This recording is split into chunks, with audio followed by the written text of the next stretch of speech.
Bem-vindos à nossa série Três Mensagens Cósmicas, o conflito final da Terra. Nesta série, analisamos o profético livro do Apocalipse, desvendando suas profecias, mas especificamente o capítulo 14. Em Apocalipse, capítulo 14, Deus revela sua mensagem do último dia. Ele descreve essa mensagem simbolicamente como sendo levada por 3 anjos no meio do céu. E é essa mensagem que estamos desvendando, essa mensagem que estamos estudando. Agora, se você nos acompanhou em apresentações anteriores, notou que na primeira abordamos a grande controvérsia entre o bem e o mal. Estudamos o fato de que, ao longo dos séculos, no conflito de Cristo com Satanás, Jesus nunca perdeu uma batalha. Jesus vence, Satanás perde. Este é o grande tema do livro do Apocalipse. Cristo é predominante. E ele vencerá Satanás nos últimos dias da história da Terra. Pois o Apocalipse menciona a marca da besta, um tempo em que ninguém poderá comprar nem vender, e fala de perseguição e um decreto de morte. E se você permitir que essas imagens dominem sua mente e o sufoquem, você perderá a esperança. O tema do livro do Apocalipse é mais que a perseguição que se aproxima. É o triunfo de Jesus Cristo nos últimos dias da Terra. Em nossa última apresentação, analisamos a ideia da colheita no livro do Apocalipse, que haverá 2 colheitas, uma colheita de grão dourado e uma colheita de uvas da glória. A retidão será plenamente manifesta, assim como a injustiça. E analisamos o livro do Apocalipse com grande atenção. Observamos que, nessas 2 colheitas, haverá 2 decisões eternas, e cada ser humano no planeta Terra fará uma escolha eterna. Nesta apresentação, vamos aprofundar Apocalipse 14, 6, a primeira das 3 mensagens cósmicas, ou seja, as mensagens angélicas. Então, comecemos orando. Pai, obrigado de coração pelas mensagens no livro do Apocalipse. Sentimos que vem de Cristo. Assim, ao estudá-las mais a fundo, ajuda-nos a entendê-las melhor. E ao entendê-las, que nossas vidas te reflitam, transforma-nos por tua graça. Oramos em nome de Cristo. Amém. O tema que abordarei nesta apresentação é a mensagem de esperança do fim dos tempos, cheia de graça. Você já notou como as corporações e empresas utilizam slogans? O slogan da Mastercard é: há coisas que dinheiro não compra. Para todo o resto, existe Mastercard. Você já reparou no slogan da Nike? Apenas faça. O símbolo Nike, claro, significa vitória. Em seguida, temos o slogan da Apple Computers. Pense diferente. Alguém com certeza teve que pensar de forma diferente ao desenvolver o computador da Apple. E indo além, o New York Times diz: todas as notícias dignas de impressão. Ao ler isso, você, se sabe algo sobre a mídia no EUA, pensa logo no New York Times. L'Oréal, o famoso grupo de cosméticos de Paris, porque você vale muito. Em todas essas várias corporações existem slogans. Esses slogans são frases de efeito. A revista Entrepreneur diz: o slogan desses negócios é uma frase de efeito ou palavras combinadas de modo especial para identificar um produto ou empresa. Então, você talvez não precie. Você nem vê o produto ou conhece a empresa, mas ao ouvir o slogan ou a frase, identifica-o de imediato. Quando você observa o pequeno símbolo da Nike, o famoso swoosh, você imediatamente se identifica com aquela marca de produto. Ao ler Mastercard e ver seu slogan, aquele círculo simples em vermelho, amarelo ou laranja, você se identifica instantaneamente com a ideia. Algumas coisas o dinheiro não pode comprar, mas para tudo o mais existe Mastercard. Você se reconhece nesses slogans. Israel possuía uma declaração de fé que o identificava, uma declaração que o caracterizava. Isso o destacava de todas as nações pagãs. Sua declaração de fé era Deuteronômio 6:4. escrito em hebraico, traduzido como: Ouve, ó Israel, o Senhor nosso Deus é o único Senhor. Crianças, desde suas idades mais tenras, na nação judaica, eram instruídas por suas mães com a expressão: Ouve, ó Israel, o Senhor nosso Deus é o único Senhor. Mães embalando seus bebês judeus aos 3 meses, 6 meses de idade, enquanto a mamãe embalava o bebê, a mãe lhe cantava o que chamavam de Shema: Ouve, ó Israel, o Senhor nosso Deus é um. Uma experiência interessante ocorreu durante a Segunda Guerra Mundial. Durante a guerra, mães seguiam ensinando Deuteronômio 6:4 aos filhos. Elas não queriam que as crianças judias perdessem a identidade, e antes mesmo que as crianças aprendessem, sequer aprendessem a falar, elas aprendiam esta frase. Durante a Segunda Guerra Mundial, muitos pais judeus, cientes de que o Holocausto estava ali e que seriam levados a campos de prisão para morrer, colocaram os filhos em orfanatos, alguns geridos por padres e freiras católicos. A ideia dos pais judeus era: isso pode salvar nossos filhos e depois da guerra eles se reunirão conosco se sairmos vivos do campo de prisão, ou, se não sairmos, com parentes ou outras famílias judias. Quando a guerra terminou e milhares de judeus voltaram desses terríveis e horríveis campos de prisão, muitos, é claro, morreram. Mais de 6 milhões morreram nesses campos de prisão, um dos maiores crimes contra a humanidade na história. Ao regressarem, procuraram os filhos, mas não os acharam. Numa ocasião, 2 rabinos foram a um orfanato católico e disseram ao padre que estava no orfanato: Gostaríamos de procurar crianças judias aqui. Ele disse: Não há crianças judias nenhumas aqui. Estão enganados. Não há crianças judias aqui. Os rabinos foram-se embora. O padre não os deixou entrar no orfanato para investigar e descobrir se havia crianças judias. Voltaram à noite. E eles disseram: Poderia, por favor, ao menos nos permitir andar pelo orfanato uma única vez? Pode deixar-nos ir ao berçário, ao dormitório? Quando o padre lhes permitiu isso, o rabino começou a cantar o Shema. Ele cantou: O Senhor nosso Deus é o único Senhor. E começou a cantá-lo em hebraico. As crianças acordaram em seus berços. Elas começaram a dizer: Mamã, mamã, mamã.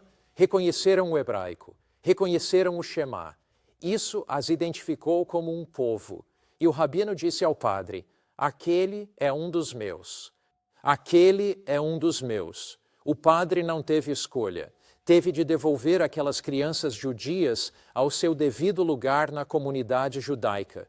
O Shema as identificou. Existe um Shema?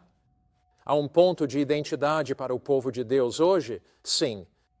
No Apocalipse, as mensagens dos 3 anjos são o nosso Shema. Elas são nosso ponto de união. Elas identificam uma comunidade de crentes que Deus levantou no drama divino do destino com o propósito de preparar um mundo para a segunda vinda de Cristo. No livro Evangelismo, página 119, li isto. De modo especial, os adventistas do 7º dia foram postos no mundo como vigias e portadores de luz. Foi-lhes confiado o último aviso ao mundo que perece. Sobre eles está brilhando uma luz maravilhosa da palavra de Deus. Agora, você pode ser um adventista do 7º dia, assistindo a esta transmissão, assistindo a este DVD, e se for, quero reforçar esta realidade que a mensagem dos 3 anjos não é simplesmente apenas algo adicionado à fé adventista, mas é o seu próprio alicerce. Se você não é um adventista do 7º dia, eu o convido a caminhar conosco.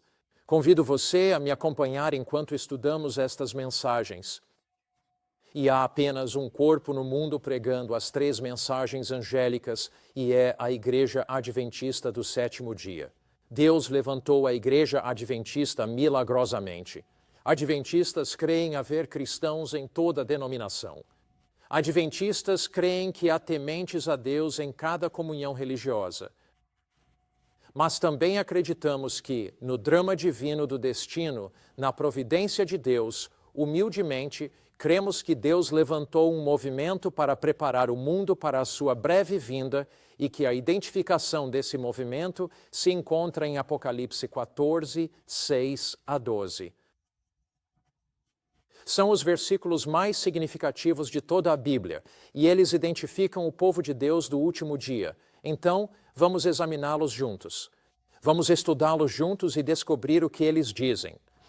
No livro Evangelismo, página 119, a declaração segue: aos adventistas foi confiada uma obra solene, a proclamação das 3 mensagens cósmicas, dos 3 anjos. Nenhuma obra é mais importante. Eles não devem permitir que nada mais absorva sua atenção. Não devem permitir que mais nada absorva a atenção.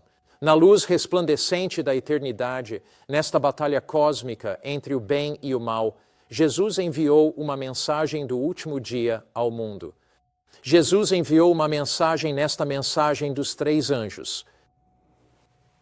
O Apocalipse é um livro cheio de graça. O livro do Apocalipse está repleto da graça e do amor de Jesus Cristo. Ele está completamente cheio da graça de Deus. Apocalipse 1 diz: a revelação de Jesus Cristo. De quem é essa revelação? De Jesus Cristo. Onde ele a obteve? Que Deus lhe deu para mostrar as coisas que em breve devem acontecer. Sabem, quando lemos o livro do Apocalipse 1, aqui temos uma corrente divina de verdade. Ele diz o seguinte, diz revelação. É a revelação de quem? Jesus Cristo. De onde ele a recebeu? Deus a deu a ele. O que Jesus fez quando Deus a deu a ele? Ele enviou-a por seu anjo, conforme Apocalipse 1, a João, seu servo. Então Deus tem uma mensagem para a humanidade no fim dos tempos. Ele a entrega a Jesus, que a dá ao anjo. O anjo voa do céu, inspira João, exilado com 90 anos em Patmos, que a anota: hoje você e eu a temos em mãos. Esta preciosa mensagem do livro do Apocalipse não é humana. Ela não nos chega meramente através da opinião humana. Ela vem a nós do coração de Deus, da sala do trono do universo. Se a mensagem vem da sala do trono do universo, ela precisa ser de suma importância. Por isso analisamos essa mensagem do Apocalipse, especialmente Apocalipse 14, 6 a 12. Agora, observe quando o Apocalipse, capítulo 1, define todo o tema do livro.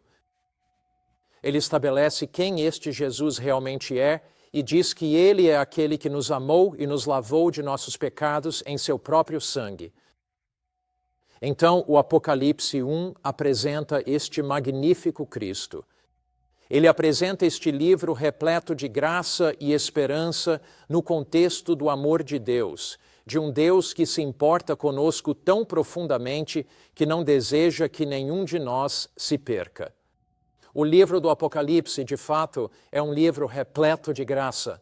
Algumas pessoas me disseram, enquanto eu estudava a Bíblia com elas, estou hesitante em estudar o livro do Apocalipse porque só quero estudar os evangelhos sobre Jesus.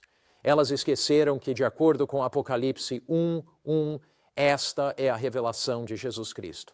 Outros dizem que o Apocalipse é um livro fechado, mas seu nome significa desdobramento, seu nome significa revelação. Portanto, o livro do Apocalipse é um desdobramento ou uma revelação do amor de Deus no contexto dos eventos do último dia, no fim dos tempos. Apocalipse 14, 6. Iniciamos o estudo nesta apresentação da mensagem dos 3 anjos, o Evangelho da Graça de Deus. Então eu vi. João diz, eu vi. O que você viu, João?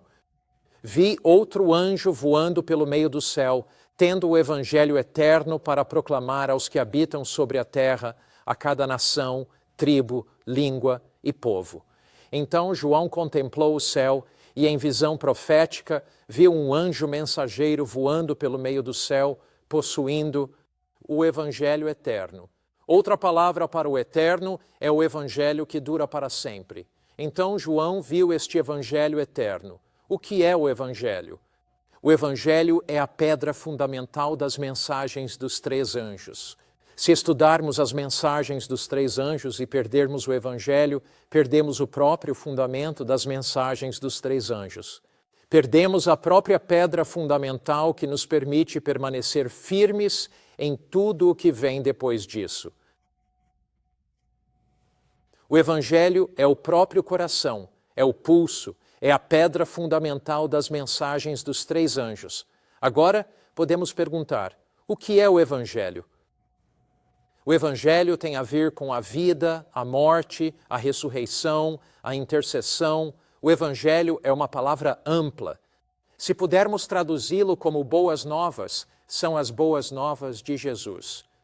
Sabe, quando o ladrão estava pendurado na cruz, ele experimentou o Evangelho. Lembra que quando Jesus morria, havia 3 cruzes no monte naquele dia? Cristo estava na cruz do centro e 2 ladrões morreram em cada lado de Jesus. Um ladrão zombou de Cristo. Um ladrão disse, se você é o Cristo, desça da cruz. Mas o outro ladrão olhou para Jesus morrendo naquela cruz.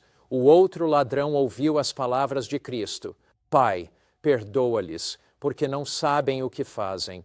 Aquele ladrão foi tocado pelo Espírito Santo. Ele aceitou o fato de sua própria culpa, que ele havia se desviado. Ele aceitou o fato de sua pecaminosidade. Ele aceitou que em Cristo existia o perdão, que a retidão de Cristo era capaz de expiar os seus pecados. Aquele ladrão, naquele dia, pediu pela salvação. Ele disse, Senhor, lembra-te de mim ao entrares em teu reino. E Jesus respondeu, digo-te, hoje estarás comigo no paraíso. Digo-te, neste dia em que estou morrendo na cruz, em que não parece que posso salvar ninguém, neste dia com os cravos em minhas mãos, neste dia com a coroa de espinhos em minha cabeça, neste dia com o sangue escorrendo pelo meu rosto devido aos espinhos na minha testa, neste dia, com o sangue escorrendo pelos meus pulsos, neste dia eu te digo, você estará comigo no paraíso. Jesus, enquanto agonizava na cruz, concedeu ao ladrão a promessa de que, em breve, ele viveria com ele para sempre no reino de Deus. Observe, o que é a graça? A graça diz respeito à retidão de Deus que se manifesta em Cristo. Mas, afinal, o que seria a graça? É a salvação que Deus, de forma completamente gratuita, proporciona em Cristo. Quando Paulo define o Evangelho, ele o faz assim em 1 Coríntios 15, 1 e 3. Você pode encontrar inúmeras definições humanas em livros sobre o que as pessoas creem ser o Evangelho. Mas Paulo simplifica, e Deus frequentemente simplifica o complexo. E o apóstolo Paulo diz o seguinte, além disso, irmãos, declaro-vos o Evangelho que vos preguei, o qual também recebestes, e no qual estáis firmes. Agora, notem o que o texto diz. Paulo diz, eu vos declaro o Evangelho.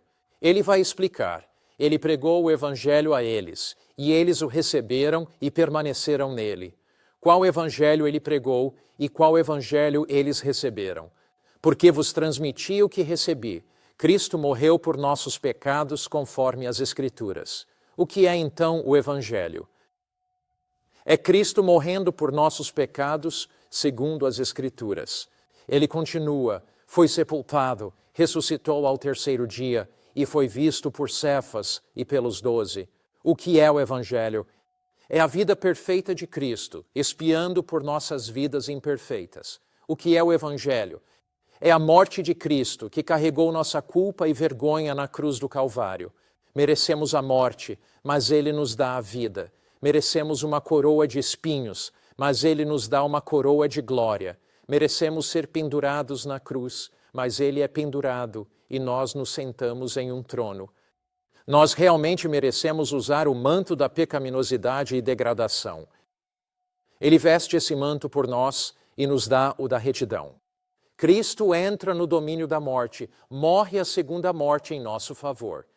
Aquele que não conheceu o pecado, 2 Coríntios 5, 21, se fez pecado por nós. Maldito todo aquele pendurado no madeiro. Gálatas 3, 13. Jesus assume toda a vergonha, culpa e condenação do pecado. Morre a morte que merecíamos para que vivamos a vida que ele merecia. O que é o Evangelho?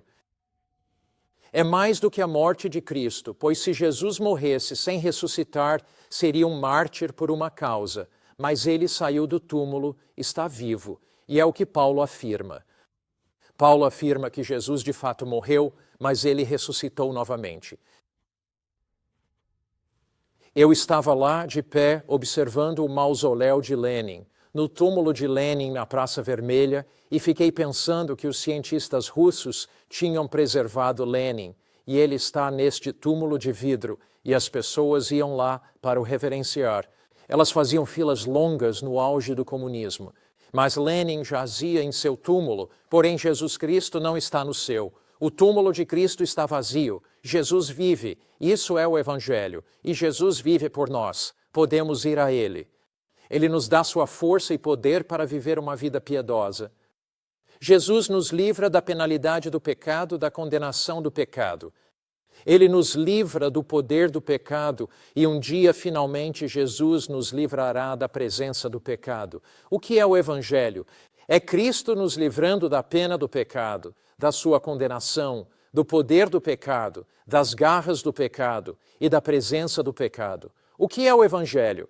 É a vida, morte, sepultamento, ressurreição de Cristo e a promessa de que o Cristo que viveu, morreu, ressuscitou e está no céu por nós, virá novamente para nos salvar. O Cristo crucificado nos redime da condenação e da culpa do nosso passado. O Cristo ressuscitado nos dá poder para o presente e o Cristo que retorna nos dá esperança para o futuro. Este é o grande e imenso quadro do Evangelho de Cristo, delineado no livro do Apocalipse. É sobre este Jesus que Paulo fala, este Jesus a quem Paulo nos leva a entregar toda a nossa vida. Este é o Cristo do livro do Apocalipse. Esta é a pedra angular, o fundamento de toda a mensagem dos três anjos. O apóstolo Paulo descreve o Evangelho em Romanos 3, 24 a 26. Sendo justificados gratuitamente por sua graça, através da redenção que há em Cristo Jesus, a quem Deus apresentou como propiciação, quer dizer, um resgate. Agora, note que somos justificados gratuitamente, não justificados pelo que fizemos, mas justificados pelo que Ele fez. Não justificados por nossa bondade, mas justificados por sua retidão. Não justificados porque do fato de vivermos uma vida perfeitíssima. Nossas vidas são imperfeitas, mas Ele viveu a vida perfeita. Somos justificados, pois aceitamos sua vida perfeita, em vez da nossa imperfeição. Aceitamos sua morte, em vez da nossa.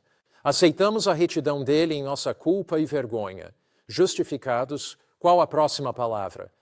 Pela sua graça, pela redenção em Cristo Jesus, a quem Deus apresentou como propiciação.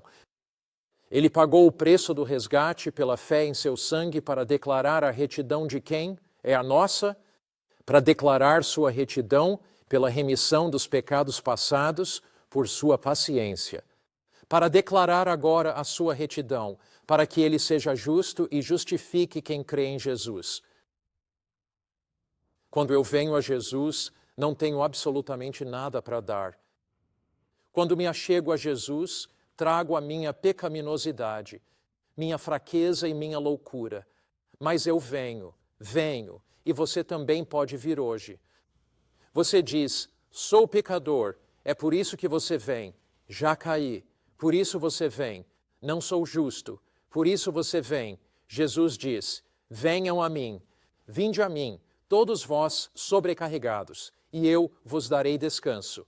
Este é o cerne da mensagem de Deus para a humanidade. Vi outro anjo, diz João, voando pelo meio do céu, tendo o evangelho eterno para pregar aos que habitam na terra, a toda nação, tribo, língua e povo. O evangelho, a boa nova de que você pode vir à cruz e deixar as gotas de sangue caírem simbolicamente sobre você, Deixe esse sangue cobrir e purificá-lo do pecado, sabendo que, ao estender a mão para Cristo, ele já o alcança. Esse desejo que você tem de conhecer a Jesus, de ser perdoado por Cristo, de se libertar da culpa, de viver a nova vida, esse desejo foi implantado em seu coração por Jesus. Ele o está atraindo para si. Jesus disse em João 12:32, e eu, se for levantado, atrairei todos a mim. A cruz o atrai, o amor de Deus o atrai. Somos justificados pela graça. A graça declara a retidão de Deus. Nós não somos, Ele é. Recebemos isso. Pela graça, Deus justifica os que creem em Jesus. O que é justificar? Basicamente, significa que estou diante de Deus, revestido de sua retidão, imerso em sua graça e preenchido por seu amor, como se nunca tivesse pecado.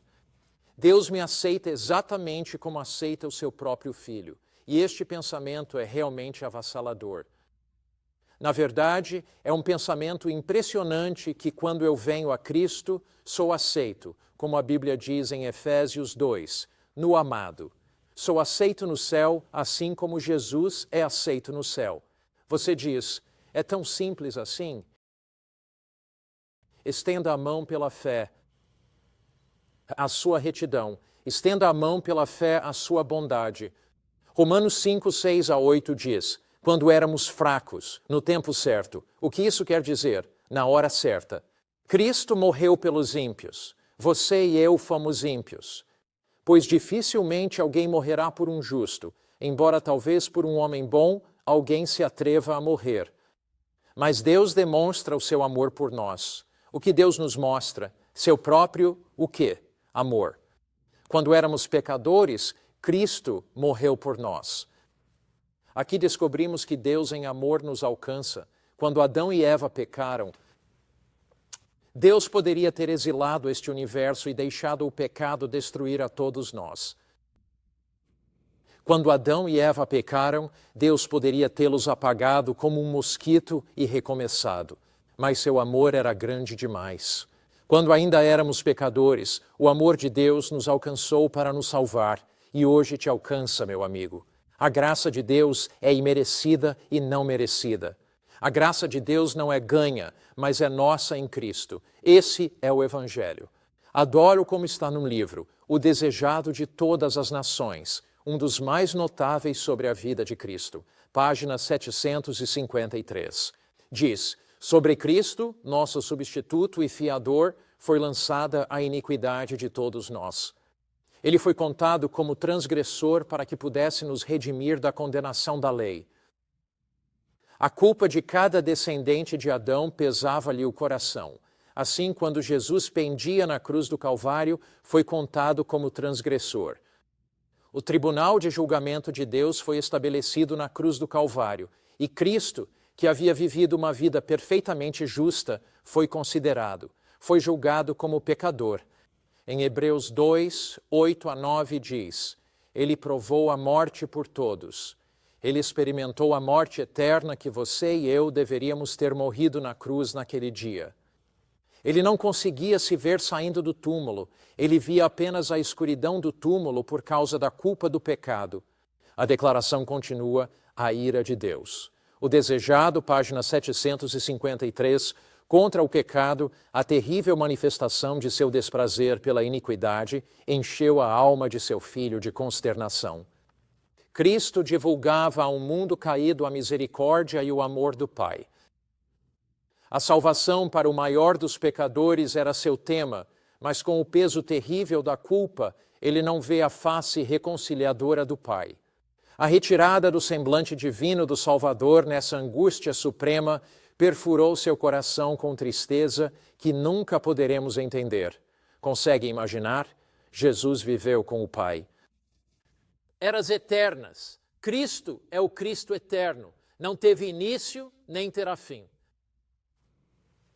Você tem um filho ou filha, é pai ou mãe, e se tivesse a sensação de que nunca mais veria seu filho, nunca mais veria sua filha, e se sentisse que seu filho ou filha estaria eternamente perdido e nunca mais os visse. E se você tem uma ótima relação com pai ou mãe e sente que se separou deles para sempre?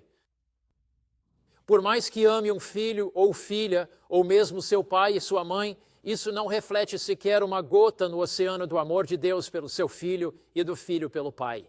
O amor deles era interminável, indizível, infinito. Jesus, na cruz, carregava a culpa e a vergonha do pecado, e só via isso. Disse: destruam este corpo. Em 3 dias o levantarei. Mas na cruz ele só via. Foi a escuridão do pecado. E ele viu o túmulo e sentiu que o pecado o separaria do Pai para sempre. Mas disse: se isso salva Mark Finley, eu o faço. Se isso salvar Tom, Harry, Mary ou Jane, estou disposto a fazer isso. Cristo aceitou ter o coração partido e a dor do pecado, separando-o do Pai para sempre, se pudesse salvar a você ou a mim. Esse é um amor que é incompreensível. Veja o que diz: a esperança não o apresentou como conquistador, nem lhe deu a aceitação do Pai. Ele temeu. O que Jesus temeu? Qual foi seu maior medo na cruz? Foram os pregos? Foi a coroa de espinhos? De forma alguma. Ele temia que o pecado fosse tão ofensivo a Deus que a separação entre eles se tornaria eterna. Cristo, enquanto estava na cruz, temeu que a sua separação do Pai fosse algo eterno. Cristo sentiu a angústia que o pecador terá quando a misericórdia não mais interceder pela humanidade. Foi o sentido do pecado que trouxe a ira do Pai sobre ele como substituto, amargando o cálice e partindo o coração do Filho de Deus. Então, a culpa, vergonha e condenação do pecado foram tão grandes que ele sentiu a angústia que o pecador sentirá quando estiver perdido no final. Qual é a essência do inferno? A essência do inferno é o sentimento de abandono por Deus, a sensação de não ter mais a presença de Deus. É a dor e a angústia mental e agonia onde há choro e ranger de dentes. Certamente haverá dor física no inferno, mas a dor das chamas, quando o indivíduo é consumido e banido da presença de Deus para sempre, não é a dor mais profunda. A dor maior é se sentir separado de Deus para sempre. Jesus sentiu isso na cruz. E ele esteve disposto a experimentar isso eternamente porque ele te ama imensamente. É sobre isso que a mensagem do primeiro anjo trata. Vi outro anjo voando pelo meio do céu, tendo o evangelho eterno. Numa geração sedenta por amor, o Evangelho nos mostra um amor muito além do que somos capazes de sequer imaginar. Apresenta um Cristo que fez por nós o que é inimaginável, oferecendo a sua própria vida divina na cruz. A história da cruz é a história do ilimitado, é a história do insondável, é a história do incompreensível, é a história do imortal, é a história do interminável. É o amor infinito de Cristo que quer estar conosco para sempre. E assim, quando Jesus pendeu sua cabeça e morreu, o Pai disse: Filho, o sacrifício foi aceito, e todo o céu cantou com grande júbilo. O céu inteiro se alegrou. Jesus Cristo morreu uma vez para que, ao vir uma segunda vez, pudesse levar você para casa. Você valeu o sacrifício de Cristo? Vales o que Cristo deu, a vida eterna do Filho de Deus? Você diz: Pastor Mark, eu não valho a pena. Se você não vale o sacrifício que Cristo fez por você, então Cristo foi enganado. Ele pensa que você vale a pena. Você é mais valioso do que consegue imaginar. E se Cristo perder você, Ele não te substitui. O valor intrínseco de qualquer objeto é diretamente proporcional ao preço que foi pago por esse mesmo objeto. Você é valioso e Cristo deu tudo por você. E nós damos tudo a Ele. O pecado não mais nos domina. Podemos até falhar, mas seu domínio se rompe, pois o amor de Cristo quebra a escravidão. Romanos 8,15 diz: Pois não recebestes o espírito de escravidão para viverdes novamente atemorizados, mas o espírito de adoção, pelo qual clamamos, Abba, Pai. Não somos mais escravos do pecado. A culpa, a condenação e as correntes do pecado se foram. pois o amor despedaçou essas cadeias e o amor desfez essa escravidão. O plano da salvação não foi simplesmente uma ideia de última hora. Cristo não disse, é uma emergência, temos que lidar com isso. 1 Pedro 1, 18 a 20. Pois vocês sabem, não acham, supõem, ou talvez, que não foi com coisas perecíveis como prata ou ouro que foram redimidos da vida vazia, herdada de seus antepassados, mas pelo precioso sangue de Jesus Cristo, um cordeiro sem mancha ou defeito. Ele foi escolhido, e veja bem, é crucial. Ele foi escolhido antes da criação do mundo, mas revelado nestes últimos tempos, por vossa causa, antes do mundo ser criado. O Pai e o Filho sabiam que, ao conceder à humanidade a liberdade de escolha, Adão e Eva poderiam cometer o erro de escolher mal. Todavia, Deus não almejava criaturas robôs, nem tampouco meros fantoches. Deus lhes deu a liberdade de escolha, sabendo que ele viria. Ele daria todos os motivos para Adão e Eva fazerem a escolha certa. Mas o plano da salvação foi colocado em prática antes mesmo de Adão e Eva caírem. Deus amou tão profundamente a raça humana que desejou assegurar sua salvação e esse desígnio foi posto em ação no céu. É o Evangelho eterno. O que Apocalipse 14, 6 declara. Vi outro anjo voar pelo meio do céu e tinha o quê? O Evangelho eterno. Por que o Evangelho é eterno? É eterno, primeiro, pois foi posto em ação no céu nas eras eternas sem fim. É eterno, número 2, porque alcança cada geração, cultura, nação, tribo, língua e povo. E em terceiro lugar, nunca envelhecerá. A história da cruz, a história de Cristo, a história de seu amor, de sua graça e sua misericórdia jamais envelhecerá. O amor quebra corações e muda vidas. Lealdade forçada é contrária à natureza de Deus. A besta usa a força. A besta, nos últimos dias da história da terra, diz: quem não me seguir não pode comprar nem vender. Será preso, espancado, ridicularizado e morto. Isso diz a besta. A besta impõe lealdade forçada, mas Cristo nos atrai pelo amor.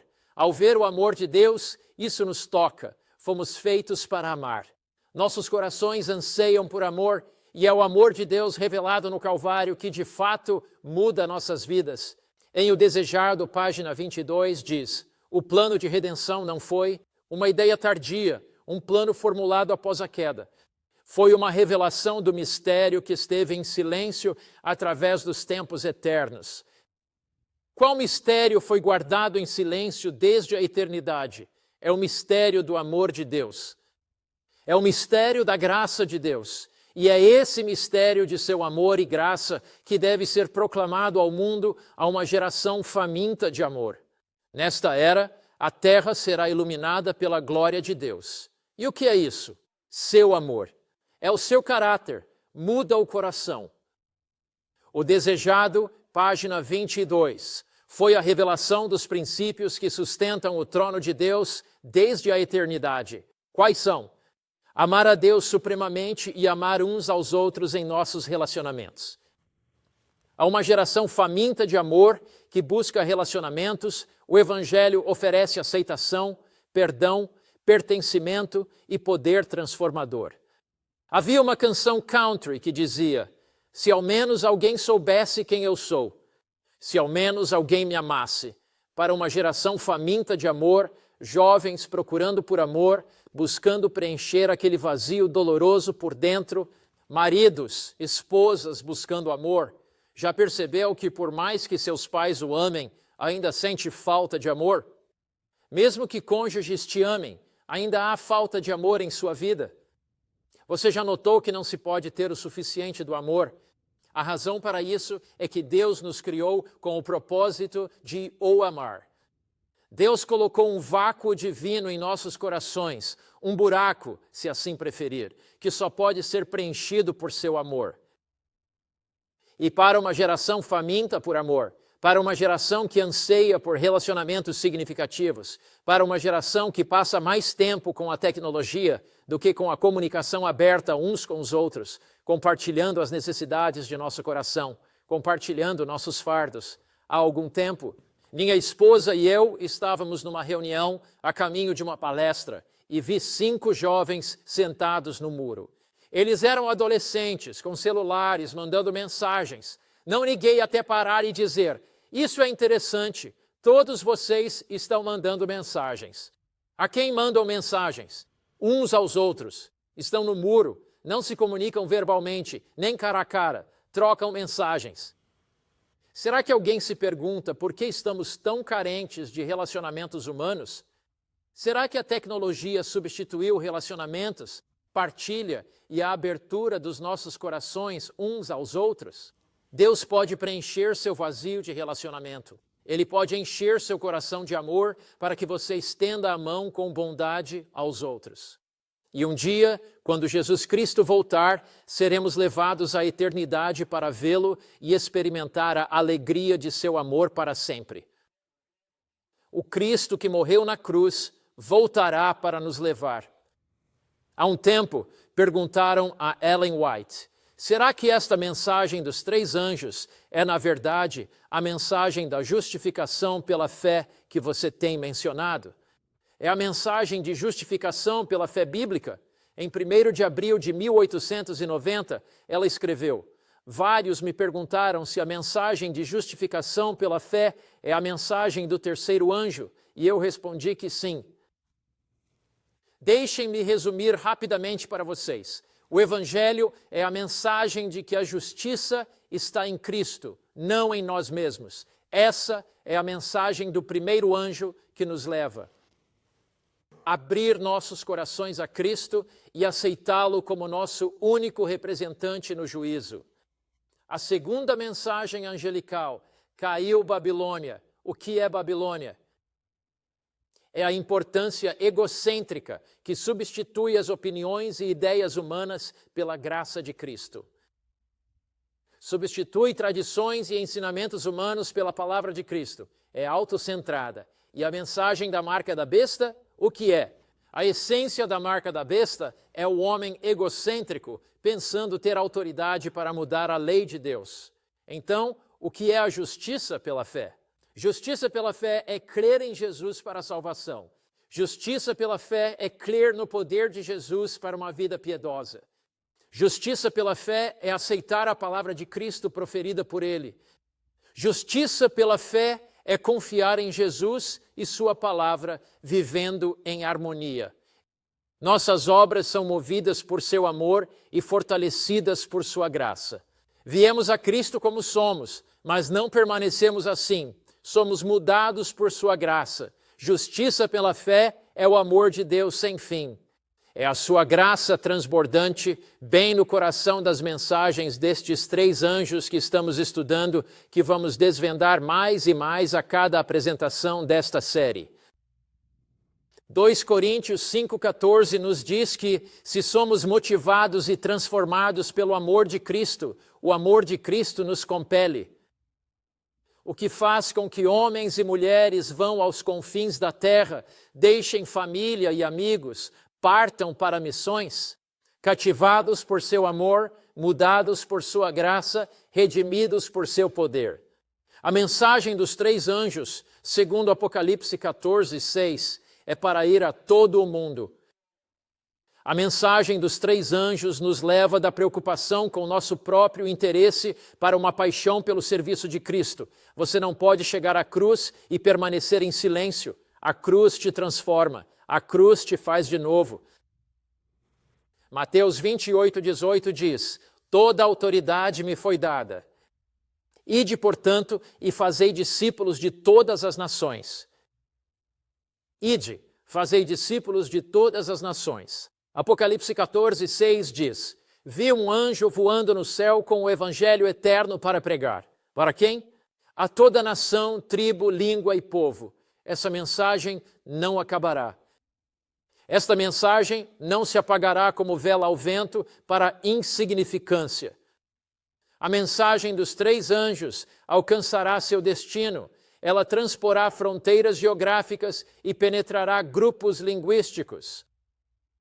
A mensagem de Jesus Cristo, por pessoas, homens e mulheres, jovens e crianças, comprometidos e transformados por Ele, irá aos confins da terra proclamar sua mensagem nos últimos dias da história. Há um livro interessante, A Busca por Mais, Vivendo por Algo Maior que Você, de Paul David Tripp, com uma frase que me chocou ao ler. Humanos feitos para ser parte de algo maior que suas vidas. O pecado nos faz diminuir as vidas ao próprio tamanho. A graça de Cristo é dada para nos resgatar dos confins claustrofóbicos do nosso pequeno reino egocêntrico e nos liberta para viver para os propósitos eternos e os prazeres satisfatórios do reino de Deus. Vivemos em uma cultura que institucionalizou o egocentrismo e a noção de direito pessoal.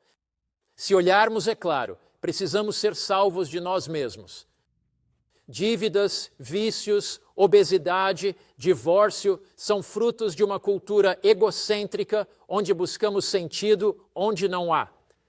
Existe liberdade ao viver para algo maior que a si mesmo.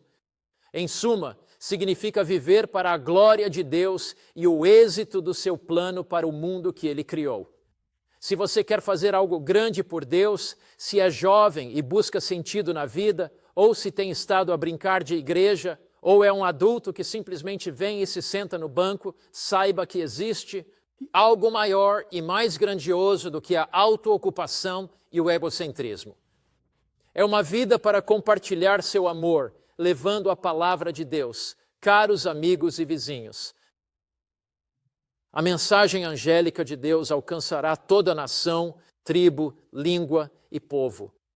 Deus está a convidá-lo para algo grande, grandioso e amplo, para fazer parte de algo que está a abranger a terra e a iluminá-la com a sua própria glória. Deus está a convidá-lo, não simplesmente para tomar uma posição por Cristo e sentar-se no banco. Deus te convida para algo grande e magnífico, para o seu reino eterno. Este evangelho do reino, em Mateus 24:14, será pregado em todo o mundo, como testemunho a todas as nações. Então virá o fim. Você pode fazer parte de algo grandioso para Deus, algo maior e mais abrangente, que irá ao mundo como testemunho. Não vai morrer com um gemido de jeito nenhum. Abraham LaRue era um pastor de ovelhas, um lenhador da Califórnia. Ele se tornou cristão, e um cristão adventista comprometido quando estava na casa dos 60 anos. Aos 65 anos, o Senhor impôs uma carga em seu coração. Leve a mensagem do Evangelho à China. Abraham LaRue escreveu uma carta à sede adventista. Deus me deu o fardo de levar o Evangelho à China. Ele não sabia chinês, nem tinha dinheiro, e tinha 65 anos na época. A Associação Geral dos Adventistas respondeu: Irmão LaRue, está velho para essa missão, não? Não temos crentes na China e sem dinheiro para enviá-lo.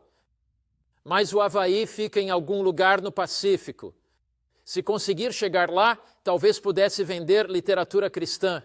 Então, LaRue reuniu muitos livros cristãos e ele reuniu seu dinheiro, foi para o Havaí. Mas depois de vender alguns livros lá, no próximo barco que encontrou, LaRue, com seu próprio dinheiro, foi para a China e lá começou a vender livros. E lá, já no final dos 60, ele trabalhou anos e anos a fio. E após anos, 6 foram batizados. Mas hoje, devido às sementes plantadas por aquele homem e aos frutos que daí resultaram, existem centenas de milhares de cristãos adventistas por toda a China. Quem poderia imaginar que Deus usaria um leigo de 65 anos para abrir as portas e permitir que o Evangelho chegasse à China? Ele compreendeu a grandiosidade e a importância da mensagem dos 3 anjos. Aqui, ele entendeu o significado de Apocalipse 14:6. Vi um anjo voar pelo céu com o evangelho eterno para pregar aos que habitam na terra, a cada nação, tribo, língua e povo. Deus o chama para o seu bairro e comunidade. Ele pode lhe dar um encargo de missões. O evangelho eterno tem a missão de alcançar os confins da terra. O Grande Conflito, página 612, diz: servos de Deus, com o rosto iluminado, irão de lugar em lugar para proclamar a mensagem do céu. Milhares de vozes por toda a terra darão o aviso. A terra será iluminada com a glória de Deus. A mensagem dos 3 anjos e a do Evangelho de Cristo irão para os confins da terra. Você pode fazer algo grandioso para Deus. É quase tempo para o Senhor voltar. Sente o mover do Espírito de Deus? Você sente pelas condições do nosso mundo que é hora de agir por Cristo? É hora de tomar uma decisão por Cristo.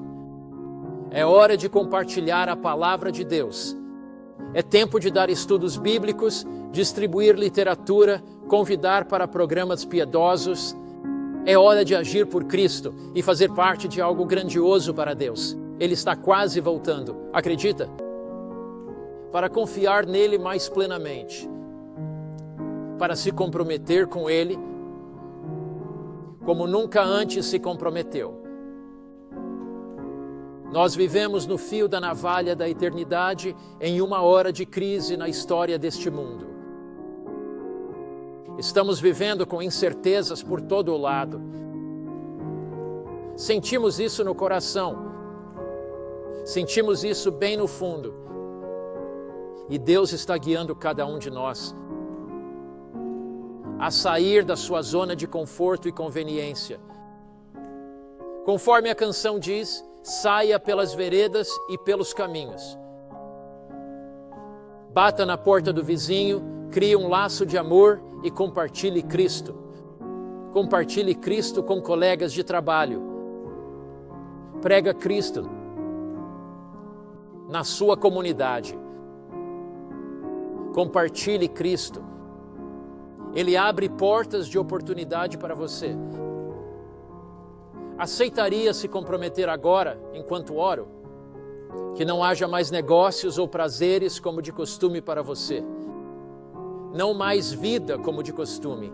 Que você deseje, com as portas abertas por Deus, compartilhar seu amor com outros, compartilhar a mensagem da verdade bíblica, a mensagem dos 3 anjos. Oremos, Pai Celestial. Agradecemos de coração por vivermos por algo maior que nós mesmos, algo mais que o egocentrismo e que a preocupação com as próprias necessidades e desejos. O Evangelho nos comove, o amor de Cristo nos impulsiona ao mundo, levando-nos a compartilhar seu amor. Obrigado. Em nome de Jesus. Amém. Meu amigo, o próprio Jesus está chamando você. Por favor, permaneça conosco nesta série inteira.